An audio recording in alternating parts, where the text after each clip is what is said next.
Hello everybody and welcome to Toy 2 to You Curator's Corner, episode number 16. My name's Sean Brosnan, I'm a curator at Toy 2 Otago Settlers Museum in Dunedin. Today's story is going to focus on an early cartoon that I showed previously in episode 12 about Charles Kettle and his house.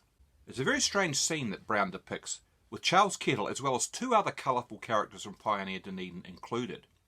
One is Captain Cargill, the subject of my last episode, and the other is Judge Sydney Stephen, who's a fascinating personality that I will definitely devote some more time to in a future story.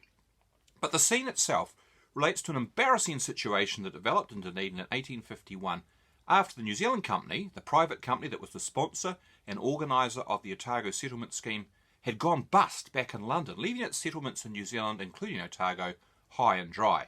Now that was bad news for everybody in Dunedin, but none more so than the ordinary working men who had depended on the company-funded public works, building roads and bridges and things, to earn an income in the absence of all the private employers that were supposed to have come to Otago, bought up land, and then employed these men to work it.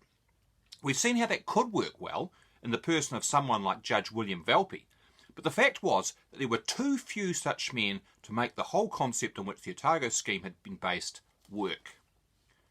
Everything had depended on land sales, and that's why the price of land was kept artificially high in these years. It had to be expensive enough to generate a surplus that not only paid for all the operations of the New Zealand Company, such as recruiting and shipping out immigrants, but also provided a return to the investors back in Britain.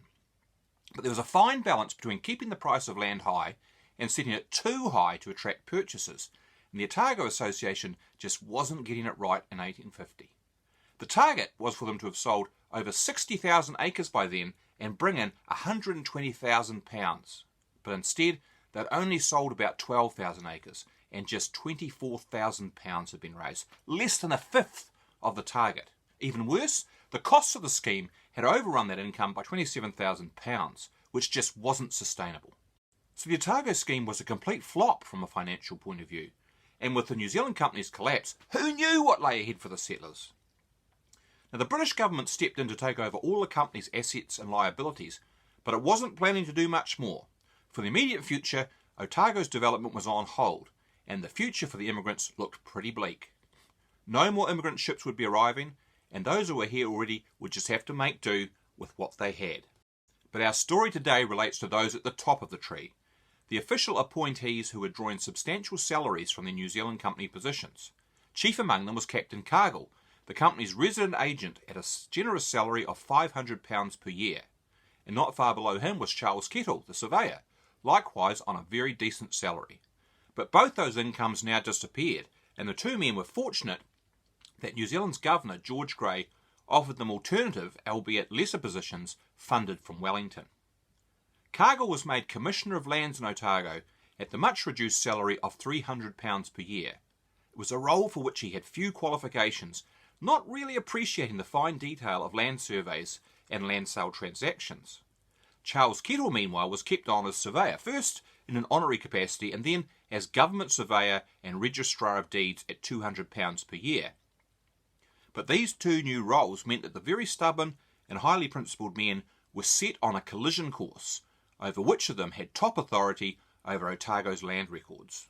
The relationship between them had soured considerably since the closeness of the early days. Now they were rivals.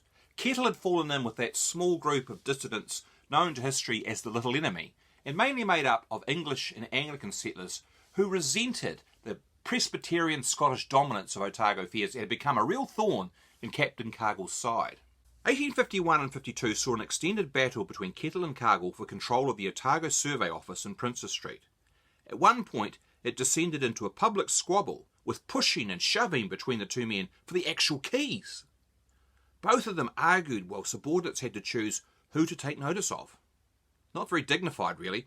It was the young but serious dark-haired Kettle versus the old but seemingly somewhat foolish white-haired Cargill. Can you imagine, in a modern analogy, DCC Chief Executive Sue Bidrose wrestling Mayor Aaron Hawkins for the keys to the council's records room, or maybe to modernise it properly, fighting for the password to the DCC information systems? Well, something like that is what occurred in Dunedin in May 1851. And after Kettle prevailed in round one, Cargill opted to fire him. But Kettle refused to be fired, held on to the keys, and kept showing up for work.